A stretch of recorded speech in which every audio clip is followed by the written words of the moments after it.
sentez ou pas cette odeur de fin de règne, ce craquement sourd dans les murs? Ce système ne tient plus par l'adhésion, il tient simplement par la peur. Et encore, une peur mal cousue, bricolée à coups de chiffres flous, de menaces floutées, de discours contradictoires. Faites-nous une faveur et partagez cette vidéo qui risque de déranger beaucoup de monde, s'il vous plaît. Vous sentez ce truc qui vous ronge depuis le 1er janvier 2026. Une loi de plus pour protéger notre sécurité, mais une pièce de plus dans le puzzle du contrôle social généralisé. Depuis ce 1er janvier, déclarer des dons importants comme l'argent, objet de valeur ou autre, ne peut plus se faire avec un simple papier. Tout doit passer par la plateforme numérique de l'administration fiscale. Attention, la suite ne va pas vous plaire. Paye ton cadeau de famille, traquer ton virement entre proches, scruter.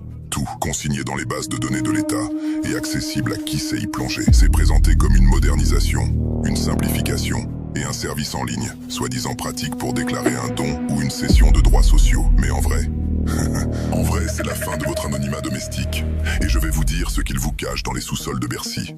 Derrière cette plateforme pratique, encore une fois, il y a un algorithme de scoring comportemental, déjà testé depuis 6 mois, qui croise vos dons avec vos habitudes de consommation pour détecter ceux qui vivent au-dessus de leurs moyens fiscaux. C'est du délire. Ce qui change, c'est que tout est visible, traçable, connectable. La déclaration papier, ça disparaît presque partout. Tous les cadeaux qui auraient pu passer discrètement entre mains de proches, fini. Ils se retrouvent maintenant un à un dans la matrice gouvernementale. Même les sommes d'argent sans imposition derrière doivent être déclarées en ligne si elles dépassent les abattements. C'est pas une évolution, c'est une captation systématique de la moindre circulation de richesses personnelles pour surveiller et vous analyser, et même profiler. Vous voulez une vraie bombe? Je vous la donne, mais n'oubliez pas de partager.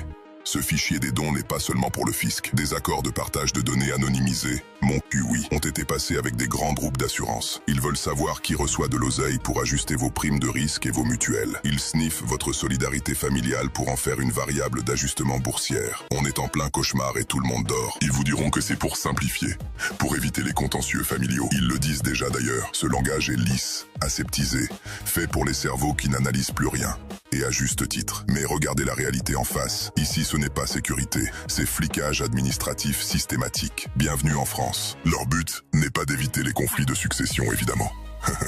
Leur but est de savoir qui reçoit quoi, quand, comment et pourquoi. Ça vous paraît anodin? Pensez aux implications. Un parent qui aide son enfant avec de l'argent aujourd'hui trace une ligne invisible vers demain. Et cette ligne est enregistrée, accessible, archivable, corrélable avec votre numéro fiscal, vos flux bancaires, vos données personnelles. Et ce n'est que le début. La rumeur qui court dans les couloirs du ministère, c'est l'expérimentation imminente de la monnaie programmable, liée à ces déclarations. Demain, l'argent que vous donnerez à votre gosse via la plateforme ne pourra être dépensé que dans certains magasins validés par l'État. Ils veulent dicter comment on s'aime et comment on s'entraide. Ils brisent nos racines, nos liens de confiance les plus profonds pour nous transformer en terminaux de paiement sur pattes. Qui décide ça? Pas vous, évidemment. Pas nous.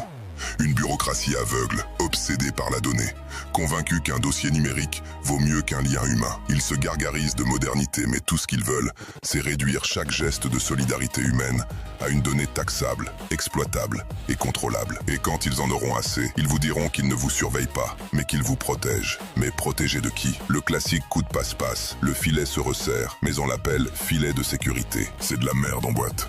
On vous parle de protection, alors qu'ils sont en train de vendre la souveraineté de vos vies privées à des serveurs basés à l'autre bout du monde. La confiance est morte, assassinée par des technocrates en costume qui n'ont jamais partagé un repas solidaire de leur vie. Ouvrez les yeux, les amis.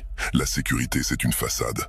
Ce qu'ils veulent réellement, c'est le contrôle social. Ils veulent savoir tout ce qui entre et sort de vos vies pour pouvoir anticiper et prédire et manipuler. Ils veulent que vous vous sentiez responsable de chaque petit geste, comme s'il pouvait vous coûter quelque chose. La peur du regard de l'administration devient plus importante que la peur de la vraie misère sociale. Une menace permanente, latente. C'est ça le vrai objectif. Vous croyez vraiment que c'est pour chasser les gros fraudeurs ?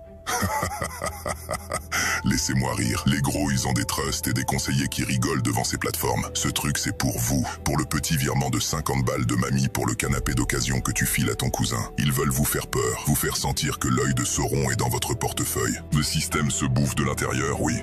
Mais pas parce qu'il est inefficace, parce qu'il se transforme en machine de surveillance et que plus il avance, plus il doit justifier chaque centimètre de pouvoir par la peur. Pendant qu'on galère à remplir leur formulaire de merde pour pas finir au trou, eux, ils préparent la privatisation totale de nos données citoyennes. C'est une question de contrôle social total.